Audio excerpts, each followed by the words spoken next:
Avant de parler de l'opération de soudure en elle-même, on va d'abord parler un petit peu des pièces d'électronique qui sont impliquées dans la soudure, certaines pièces qui causent particulièrement de problèmes lors du montage de nos cartes, et on va surtout parler des plaques de circuit imprimé sur lesquelles on va souder ces pièces-là.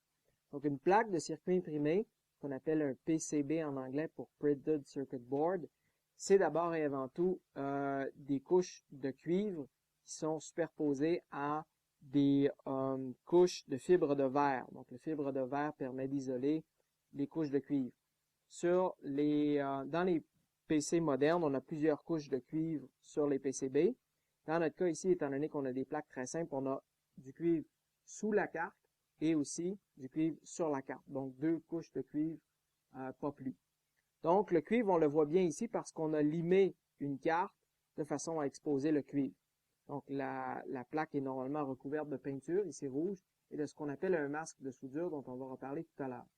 Si on regarde la couche de cuivre, on voit que, en fait, il y a des trous qui sont destinés à accueillir les pièces d'électronique, et aussi des trous qui sont en général des points de contact qu'on veut relier à différents autres points de façon à former le circuit.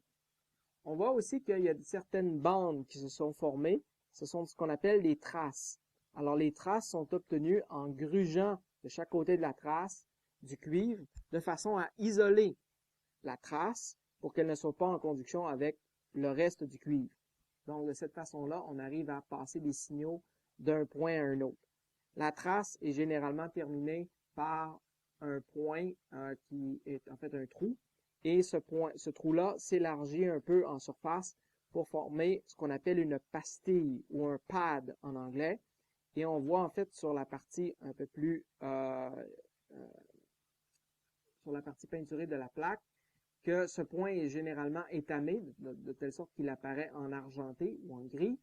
Et il est destiné à faciliter l'opération de soudure en elle-même. Donc la pièce va passer à travers le trou et l'opération de soudure va être facilitée étant donné qu'on a une petite surface sur le circuit imprimé pour souder la pièce. Le reste du cuivre qui n'est pas relié, qui ne fait pas partie des traces, est souvent sont reliés entre eux, ces morceaux de cuivre-là, et ils vont former en général ce qu'on appelle le ground plane, donc une partie du cuivre qui est à 0 volt et qui est reliée au ground, donc à la masse, et ça va avoir comme rôle de stabiliser les charges et provoquer une stabilité de la distribution électrique de la carte. Donc, le reste du cuivre est souvent, qui ne forme pas de traces, est souvent mis à 0 volt, tout simplement. Le rôle de la peinture dans ça est de recouvrir finalement ce qui constitue le cuivre, donc pour qu'il ne soit pas réellement visible. De cette façon-là, le cuivre ne sera pas oxydé. Et aussi, la peinture s'accompagne de souvent ce qu'on appelle un masque de soudure, qui va en fait protéger un peu le cuivre lors de l'opération de soudure de telle façon à ce que le cuivre qui ne doit pas être soudé, donc pas en contact avec l'étain de la soudure, et ça protège donc la carte et ça évite que lorsqu'on fait de la soudure, il y a des particules d'étain qui viennent en contact avec du cuivre qui n'a pas besoin d'être soudé. Donc, la carte aussi est complétée avec des traces en blanc qu'on voit qui sont en fait des indications. C'est souvent ce qu'on appelle en anglais le silk screen et ça peut donner des indications comme la valeur de résistivité d'une résistance, l'identification d'une pièce et même l'identification de la version de la carte ou du logo de Polytechnique, par exemple.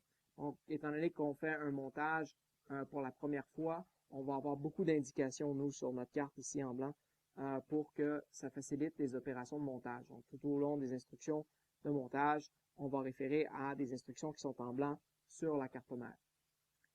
Pour ce qui est des pièces électroniques qu'on va souder sur la carte, eh bien, cette carte-là est destinée à recevoir en son centre un très gros microcontrôleur qu'on voit ici représenté. Il est constitué de 2 rangées de broches de chaque côté. C'est donc pour ça qu'on dit que le format de puce est le Dual Inline Package, parce qu'il y a 2 rangées de broches de chaque côté de la puce. Cette puce-là, on ne la soudera pas directement, parce que si on a affaire à la dessouder parce qu'elle est abîmée, on va avoir des problèmes. C'est donc pour ça qu'on va plutôt souder en fait sur la carte ce qu'on appelle un socket ou un support de puce, et qui est constitué un peu de la même façon, avec 2 rangées de broches. et la pièce maîtresse, c'est-à-dire notre circuit de microcontrôleur, va s'insérer dans le socket à la serre pour faire en sorte que si on a besoin de retirer le microcontrôleur, ce soit plus facilement faisable. Donc, c'est pour ça qu'on va souder le support de puce et on va pouvoir retirer la pièce facilement. Généralement, les puces de microcontrôleurs ou qui ont une certaine importance en électronique, les pièces de processeur, on va les retrouver dans un autre format de puce que le DIP, parce que le DIP est un format qui est plutôt ancien et il tend à être de plus en plus remplacé de nos jours par ce qu'on appelle des formats en type Surface Mount, dont on voit ici une représentation. Les Surface Mount sont beaucoup plus compacts et conviennent beaucoup mieux pour des soudures effectuées par des machines et non par des êtres humains, de telle sorte que les broches ici sont très fines et sont très difficilement soudables. C'est en général réservé à des techniciens d'expérience qui savent très bien faire des opérations de soudure, qui sont très habitués, qui peuvent souder ce genre de pièces-là. Mais pour une première opération de soudure, comme c'est le cas pour nous, on va préférer travailler dans un format DIP. La seule pièce qu'on va souder, qui est de type Surface Mount pour notre premier montage à nous, c'est la pièce qui est ici, qui est un régulateur de tension. Okay? Mais la pièce est de type Surface Mount parce qu'elle se soude en surface, mais elle a seulement 3 broches. Donc, une ici au haut et 2 plus petites au bas. Donc, étant donné que le nombre de broches est faible et que les broches sont quand même relativement grosses pour une technologie Surface Mount, on ne devrait pas avoir de difficulté à souder les pièces. Un autre type de pièces électroniques qui peut causer des problèmes, lors du montage, ce sont les condensateurs électrolytiques. Les condensateurs électrolytiques, ils sont polarisés. Donc, il y a une broche plus et une broche moins, et il faut les insérer correctement dans les circuits imprimés pour respecter la polarité de la pièce. Donc, la broche ici, qui est plus longue, identifie la borne positive du condensateur, et la borne négative est aussi identifiée par, évidemment, la broche la plus courte, mais aussi par une bande dorée sur le côté du condensateur avec un gros signe moins, 2 gros signes moins sur le côté de la pièce. Donc ça nous permet d'identifier la borne négative. Et il y aura des instructions aussi en blanc sur la plaque de circuit imprimé pour bien s'assurer que le montage se fasse correctement. Alors ici, c'est un condensateur électrolytique, mais on a d'autres condensateurs qui n'ont pas de polarité. Donc ici, le petit condensateur qui est ici de 0,1 microfarad en gris a ses broches de même longueur et ne présente aucune indication pour indiquer sa polarité. Donc, il pourra être monté sur la carte dans un sens ou dans l'autre. Et les instructions de montage vont donner qu'est-ce qu'il faut faire, si la pièce est polarisée ou non, et si on doit en tenir compte ou pas. D'autres pièces qui ne sont pas polarisées, ce sont les résistances. On peut les monter dans un sens ou dans un autre. Les résistances sont toutes semblables visuellement. Elles se distinguent par contre par des bandes de couleurs qui sont différentes et qui identifient la valeur de résistivité de la résistance. Et ce code-là est documenté sur un site web qui est en référence sur le site web du cours et qui nous permet de savoir quelle est la valeur de résistance. Les valeurs de résistance et les codes de couleurs qu'on a besoin d'utiliser vont vous être fournis lors des opérations de montage. Ce qui ressemble à une résistance, mais qui est en fait ce qu'on appelle une diode ici de type redresseuse. La diode redresseuse est polarisée. Il y a une bande grise au bas de la diode qui permet de donner l'orientation de la pièce. Donc, il va falloir en tenir compte lors du montage.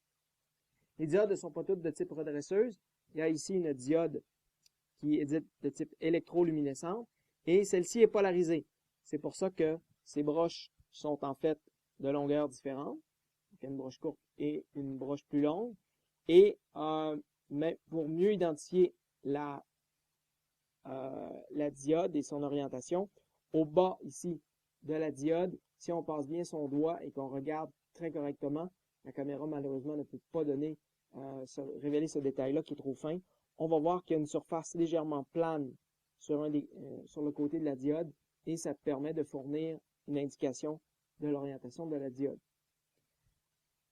Un dernier type de pièces qui causent parfois problème lors du montage, ce sont les connecteurs. Donc, les connecteurs ne sont pas actifs au sens où ils ne contiennent pas d'éléments semi-conducteurs. Ce sont strictement des morceaux de métal, mais ils sont très importants parce que c'est sur eux qu'on va venir insérer des entrées et des sorties pour la carte mère. Donc, celui qu'on a ici est de type IDC et il est conçu tout simplement de broches métalliques qui sont reliées sur une base de plastique noir. Et un côté des broches est long, va donc aller vers le haut de la carte pour faciliter l'insertion des connecteurs femelles qui vont venir se brancher sur les parties mâles qu'on a ici. Et un côté court. Le côté court est celui qui va s'insérer dans la plaque de circuit imprimé destinée à être soudée. Donc, c'est de ce côté-ci, le côté court, qu'on va utiliser pour souder cette pièce-ci sur la carte mère.